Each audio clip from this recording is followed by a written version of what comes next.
Welcome to Positive Preschool Tips. I'm Cindy. Today I have 4 books that I want to share with you. Each one's just a little bit different. I have an old school classic children's literature story that I'd like to share with you. I have a newer book that you might not be familiar with that's a little bit different. I have just a classic fairy tale that I use props so the children can interact and act out the story. And then I have a book that's also going to use some technology. The first book I want to show you is my old school oldie but a goodie book, and that is Caps for Sale. What's really nice about using some of these old classic children's literature is that a lot of times the children aren't familiar with it. So you get them to go along with you with this story without knowing what's going to happen next. This book was copywritten in 1940, so definitely an oldie but a goodie. Now, if you're not familiar with this story, the story is about this peddler who sells caps. And the way he carries his caps is he carries them all on the top of his head. And he walks through the town calling caps, caps for sale, 50 cents a cap, trying to sell his caps. Now, on this particular day, he decides to take a walk into the country and take a little bit of a rest. And so he leans against the tree with all of his caps on his head and takes a rest. Now, when he wakes up, nice and refreshed, well, there's Cujo in the background. That's my dog, barking probably at another dog walking down the street. But when he wakes up, it's really interesting to see which children quickly identify that the caps are gone and which children haven't really sort of figured that out yet. So he wakes up, realizes his caps are gone, and he starts looking around for them. And he looks everywhere and he can't find them. And he looks up into the tree, and suddenly then he finds that there are monkeys, and they each are wearing one of his caps. So the peddler gets very upset and he starts to get angry with the monkeys, and he shakes his fist at them and they just shake their fist back, and he stomps his feet and they just stomp their feet, really doing just whatever the peddler does. And then finally the peddler is so frustrated that he throws his hat down and walks away. And when he does that, well, then all the monkeys throw their hats down. And the peddler is able to get all of the hats, caps, puts them back on his head, and then walks back into town to sell his caps. Now, and there he is, heading back into town. Now, this is just a really fun story. I often like to stop and ask the children when they realize the caps are gone, where do you think they are? What do you think happened? It's fun to hear all the different scenarios the children come up with. The other thing I like to do, in the beginning of the story, the peddler is calling caps, caps for sale, 50 cents a cap, and then the story ends that way with him collecting all the caps from the monkeys, putting them back on his head, walking through town and calling that same line, caps, caps for sale, 50 cents a cap. Now, when I read this story, I like to use that line to pretend like I'm the peddler, and I say it just like I was the peddler. So when I say it just like this. Caps, caps for sale, 50 cents a cap. And the kids love it and they laugh. I often will hear them repeating that line later in the day. So it just adds a little bit of fun and a little bit of emotion into the story. So that is Caps for Sale. The other book I would like to introduce to you is called Press Here. This was copywritten in 2010, so it's not super fresh on the market, but I have gone in and out of a lot of preschool classrooms and the teachers haven't been familiar with this book. So I thought maybe this would be a good one to share because I'm not sure everybody's familiar with it. It's really fun. Now, when I present this book, I always tell the children that this is a magic book, and we're going to do what the book tells us to do, and we're going to use our magic to see what happens in the book. So the book starts out simply with this yellow dot, and it says, press here and turn the page. So you press and turn the page. Now, I always act really surprised when I turn the page and go, oh my goodness, wow, that is magic. Now it has 2 dots. And then the book prompts you to press the dot again and turn the page. And again, I always act, oh my gosh, I can't believe that. That is magic. Then it'll prompt you to rub the dot on the left, and I'll ask the children, what do you think's going to happen? What do you think's going to happen when I rub that dot? And they'll come up with different answers, and then you turn and you can be so surprised that the dot turned red. So the book prompts you to do different things, and each time something fun and exciting happens.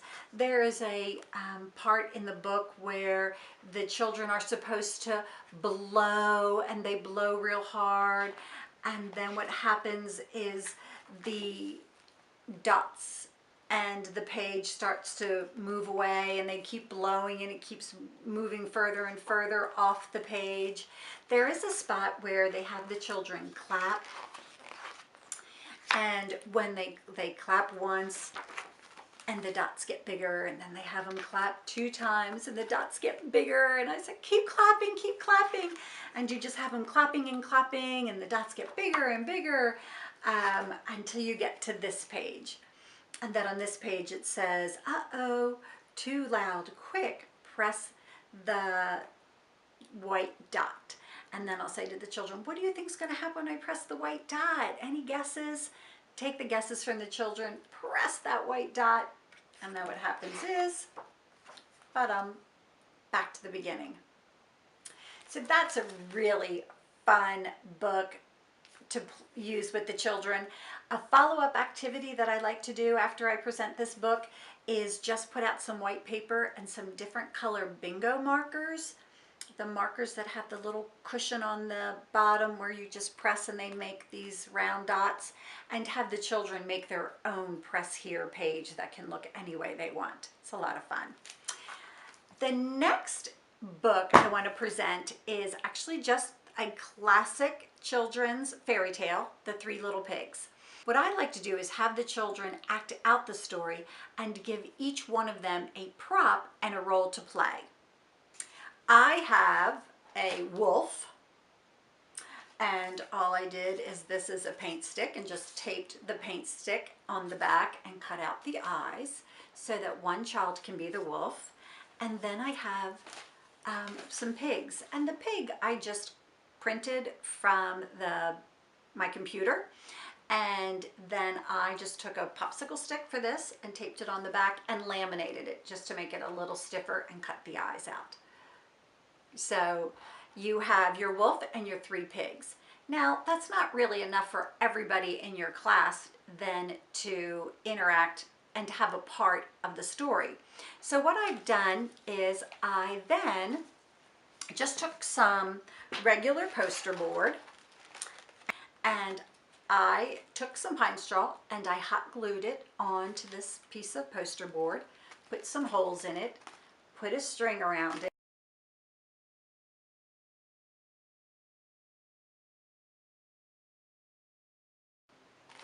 and then I have the pig run to the next pig. In my story, none of the pigs get eaten.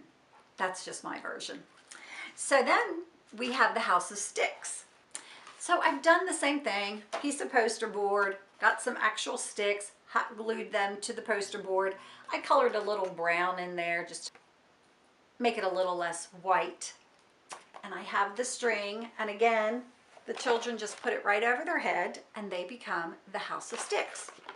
And all the children that are the sticks, the house of sticks, they stand in a line, and again, when the big bad wolf huffs and puffs, blows them down. They all fall dramatically to the ground, and those two pigs run to the brick house. Now, the brick house I just made out of red construction paper, and I hope you can see this. I just copied, they were actually hardwood blocks from the block center, and made a brick pattern and colored it in just a little bit. So now certainly when the children that are the house of bricks, they will wear this and stand in a line, and all the pigs are behind them. And when the big bad wolf huffs and puffs, they stand strong, they don't fall down. And then the pigs come around and chase the big bad wolf away. So that's how we interact with that story. It's a lot of fun, and the children can do this many times and switch out and try lots of different roles in the story, so that's really fun. Now, the last story I have for you is a story that I have on my iPad. Now, if you are lucky to have a tablet or an iPad or even a computer, you can interact and have some stories on your iPad as well. This is really cute. I purchased the app, I want to say it was about $5.99, and it is The Monster at the End of This Book. Now, that is one of my favorite books, and so when I saw this app, I was really excited, and I thought, oh my gosh, I got to try it out, and it is darling. It's very interactive, and it's very cute. Who doesn't love Grover? So I'm just going to show you a little bit of this just to give you an idea of how fun it is. I hope that it comes across okay, the iPad and the camera, so we'll just give it a go and see what happens. So I'm just going to start it.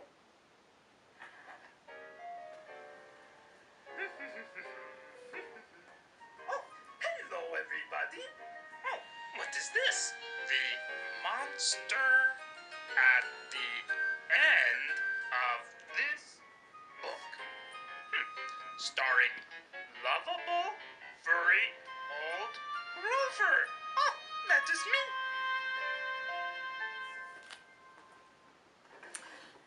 And I hope you could hear that. When I use my iPad in a classroom, I have a little Bluetooth speaker that I use with it. And of course today the Bluetooth speaker decided it wasn't going to work. So I hope you could hear that as well. But if you're not familiar with this story, then Grover realizes, oh my gosh, the title said monster at the end of this book. I'm so scared. And he tries to convince the reader not to turn pages so that they don't get to the end of the book where the monster is. And so when I do it, I always say to the children, should I turn the page? And they're always way braver than I am. They say yes, and so we turn the page. Grover tries to do a couple of clever things to keep the reader from turning the page.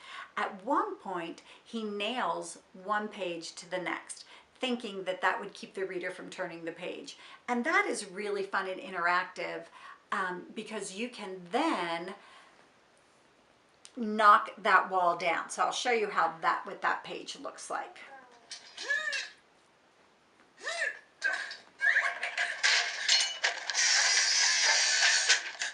There!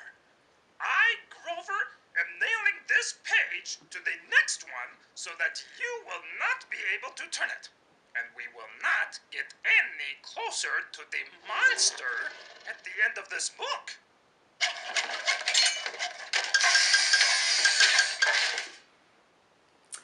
Now what's fun about this is you can touch the page and it starts to knock the wall down. Not again.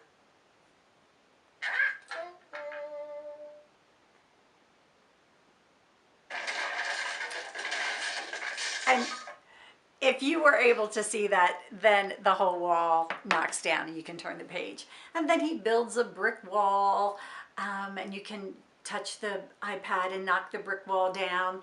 And then when you get to the very end of the book, he just gets very upset. Don't turn the page, please, please. The next page is the end of the book and there's a monster at the end of the book. And then when you turn the page,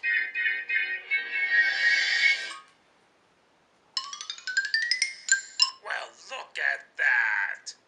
This is the end of the book, and the only one here is me. I find the monster at the end of this book. And you were so scared. The end. So just really cute. It's really fun. The children get really surprised at the end that they're thinking something really fabulous is going to happen, and it turns out it's just Grover the whole time. So those are 4 books that I like to use in the classroom. Sometimes story time can just get mundane, and as wonderful it is as it is, and as much fun as it is for the children and the teacher for story time, it's fun sometimes to change it up and try something different. So I hope I gave you some ideas of something different to try, and I hope that this will be something that will work for you in your classroom. So have a great day and have a great preschool day.